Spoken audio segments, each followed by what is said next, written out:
कहानी नीली साड़ी वाली अम्मा और हरियाले का घर। गांव की एक कच्ची पगडंडी पर खड़ी वह औरत मानो धरती माँ ही एक परछाई है। गांव की कच्ची पगडंडी पर खड़ी वह औरत मानो धरती माता की ही परछाई है।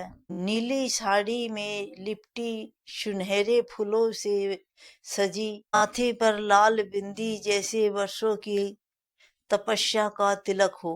उसकी आंखें में झुर्रियां नहीं, अनगिनत कहानियां थी। उसे छिपी मिट्टी का घर था, उसके पीछे मिट्टी का घर था।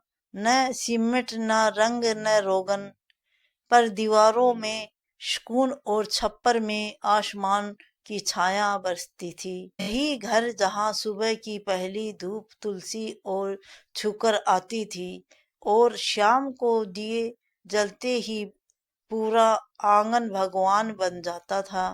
घर के सामने फैले थे हरे भरे खेत, धान की नन्ही पौधे हवा में ऐसे लहरती थी जैसे धरती खुद भजन गा रही है। हर पौधे उस औरत की मेहनत जानता था, हर फसल उसकी हथेलियों की रेखाओं में। लोग उसे अम्मा कहते थे क्योंकि वह सिर्फ अपने बच्चों की नहीं, पूरे गांव की अम्मा थी।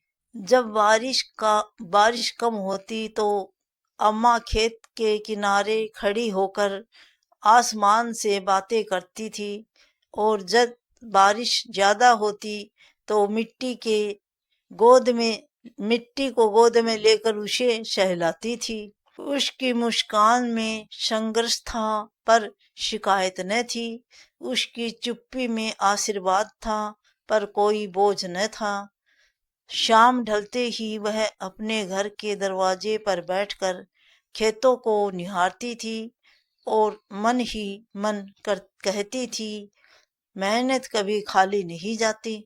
आज भी जब हवा उन खेतों से गुजरती है तो अम्मा की कहानी साथ ले जाती है कि सच्ची सुंदरता शहरों में नहीं, मिट्टी, मेहनत और माँ जैसी औरत में बसती है। जय माता दी।